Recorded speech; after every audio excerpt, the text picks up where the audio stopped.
Figure it out. Hello, this is Adam Koralik from Figure It Out Productions. The following video is a video of some kind, and I hope you enjoy it.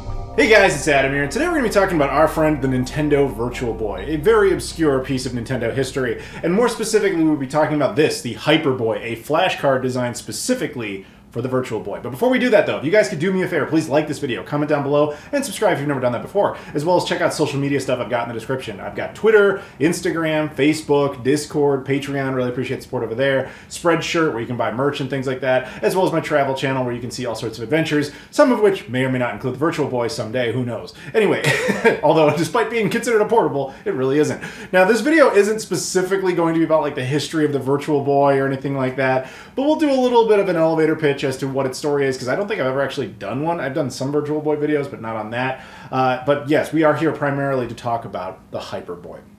And a huge shout out here to StoneAgeGamer.com. They sent this to me for free for the purposes of review, so full disclosure on that. And if you want to check this out or any of the stuff that they sell, there's a link in the description. Go ahead, support them, because they've got really cool stuff like this that it's just interesting. We live in an age where you can actually now get a flash card for the Virtual Boy. Now, I recognize this is not a super recent device or anything like that, but all the same, the fact that it exists, you gotta say, that's just awesome. So let's talk a little bit of history here. Now, you can see I actually have a surprisingly large Virtual Boy collection, which honestly sprung up on me because I only got a Virtual Boy like last year. I found it in Japan. I was picking up games anytime I found them, but for years prior to that, anytime I was in Japan, I think a bunch that are actually over here, I remember finding in a hard-off clearance bin for like $1 each, and I was like, whatever, just grabbing them even though I didn't have the system.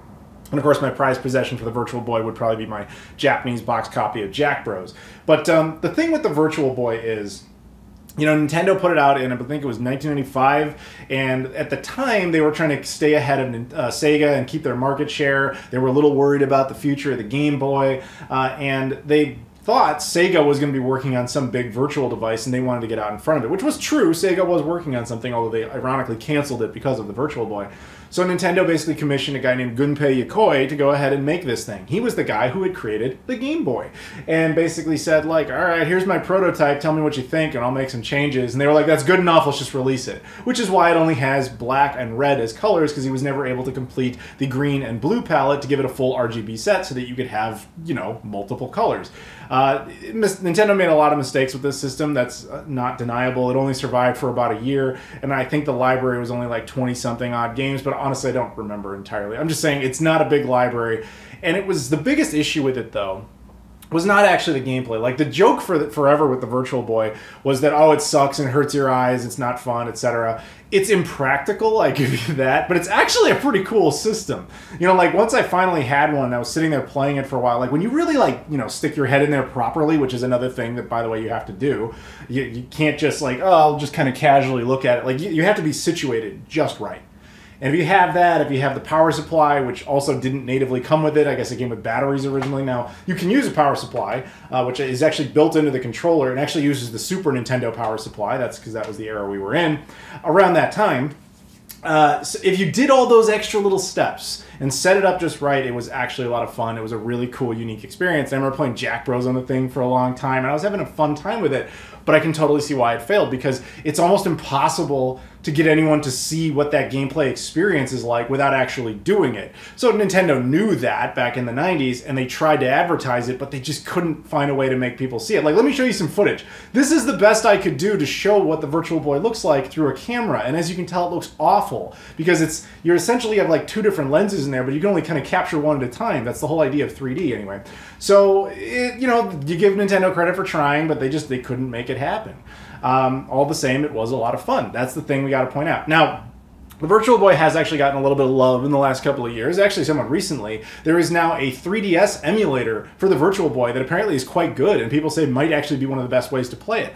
But you guys know me. I am a hardware purist. If I can play it on the original hardware, that's what I want to do. So this goes out to everybody out there who's ever considered getting into a Virtual Boy, or has one and just doesn't have that big of a library of games. Because that's the other thing with the Virtual Boy is, even if you get the system, finding games for it is very hard. I live in North America. I live in the US. We had the Virtual Boy, and I can't find games for it ever, at least at a price point I'm willing to pay. The system came out in Japan and was a little more successful and a little more common, hence most of my games came from there. The system never even got a release in Europe, making it a huge pain. It is, I think the Virtual Boy's big, claim to fame is it's by far, amongst Nintendo collectors, the one system they're most likely to be like, I don't have that one. Other than, I guess, the TV game 6, I suppose. But, yeah, that's the Virtual Boy. Underrated system, deserves more credit, and it's actually pretty fun when you can get into it. But, like I said, the games can be expensive. The American copy of Jack Bros is like a $1,000 game. And there's some Japanese releases, too. I think, I forget which ones, but there's a horror game and stuff like that. The point is, it's expensive. And so that's where something like the Hyperboy comes in, because this will at least allow you to try the games out. Now, I'm sure a lot of you are very familiar with the concept of a flash card. It's a single cartridge where you can basically, theoretically, put like every game ever made onto it, and then they all just play off the one card, right?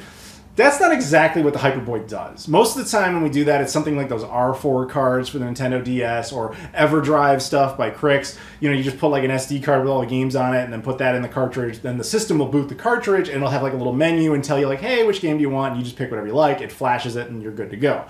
This doesn't work like that. And I don't know if it's a technical limitation of the Virtual Boy, the cartridge, or just the way these guys at Retro Onyx designed it. I'm not sure. But this basically acts as whatever game is flashed onto it at all times. There is never a menu that pops up on this thing. So the way it works is that it can only store one game at a time. And in order to change it, you have to use a PC, Windows specifically. Now, this is extremely easy. Hyperboy has a website that has all the information you need. It has the little program you need. You just download that, install it, no big deal, and you run it. And then this very basic little program has a couple of options, but the most important one is about flashing the cartridge. Now, from there, when you click on that, then you have to go to your ROM folder. Now, that's where we get into that discussion. To have games for the Virtual Boy, you either have to own the originals that you have then archived yourself, assuming you have the means to do that, or, more likely, you've set sails to the high seas of the internet and you got them by other means, and then you acquired them.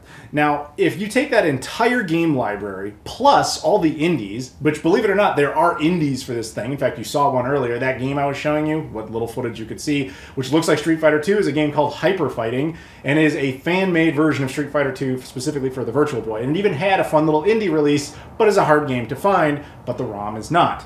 So that game actually, for the record, came built into my Hyperboy. I think that was just for fun, because it's a game you can give away for free on this thing.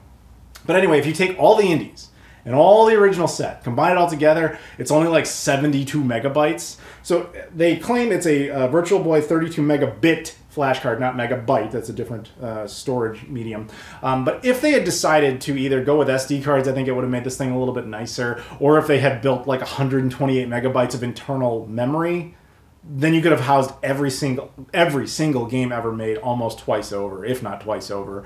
And the indie scene, even though it is technically still active, in fact, there's like this, at the time I'm recording this, there's this Kickstarter up right now for some RPG that might come to a whole bunch of different systems. Virtual Boy is actually potentially one of them. Kind of unlikely, but possible.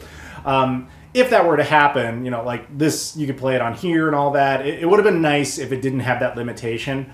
That said, as I understand it, there is another flash card that does allow you to use SD cards. So I'm not really sure what their thought process on that exactly was. That's the only flaw with this thing. Aside from that, it's great. It's metal, which is really cool, and it's got a 3D exterior or 3D printed exterior, which is accidental terminology there. So it has a single micro USB port on it, and that's obviously how you use it to communicate to a PC. I don't know if there's a Mac version of this or not. There might be, but I know it definitely works on pretty much any iteration of Windows. And yeah, flashing a game is super simple. All it really does is erase the current file on there and then replace it with whatever ROM you have selected. That process takes a few minutes, and I assume it's a limitation of something within the cartridge itself. Probably due to the fact that it has to adhere to technology from 1995, because obviously the computer itself, the file size, and of course the connection shouldn't be the bottleneck. There's probably something in there. Point is, it takes a few minutes to flash a game, and once it's flashed, you just pop it in here like you would any other game, and it just boots up and you're on your way. So that's really if I'm honest, that's really all there is to say about it. It's a very good device. The police are coming after me now. You can probably hear them because I'm talking about downloading ROM files, but all the same, I would recommend it because there are the Virtual Boy is a system that Nintendo is effectively considered abandonware. They do not re-release stuff. Even when the 3DS was available legitimately, they could have as fans have proven with the 3DS emulator, they could have made a really cool like Virtual Boy collection just to pay homage to it. They had the perfect system for it. They completely ignored it. So there's so many great first-party Nintendo gaming experiences on the Virtual Boy that you can really only experience on the Virtual Boy properly, except for that 3DS option, which admittedly is great. So I think a lot of people need to go back and take a look at the Virtual Boy and say, like, I kind of want to see what I missed out there in the mid-90s. And assuming you can get one that's functional and everything, and you just set it up properly and just have this kind of fun little evening, you grab some pizza and some soda, and you just kind of like, you know what, I'm traveling back in time here. The cops really don't like me talking about this, I swear. But all the same, it is a cool device, and if you want to pick it up, there will be a link in the description. Stone Age Gamer, go ahead, check it out. So huge shout out to them once again, because you guys, I appreciate you sending this in, and Onyx for obviously making a cool device. But thank you guys very much for watching. If you could do me a favor, please like this video, comment down below, subscribe if you've never done that before, as well as check out all the social media stuff in the description: Twitter, Instagram, Facebook, Discord, Patreon, Spreadshirt, Travel Channel. I appreciate the support. Thank you so much for watching, and I'll see you all later.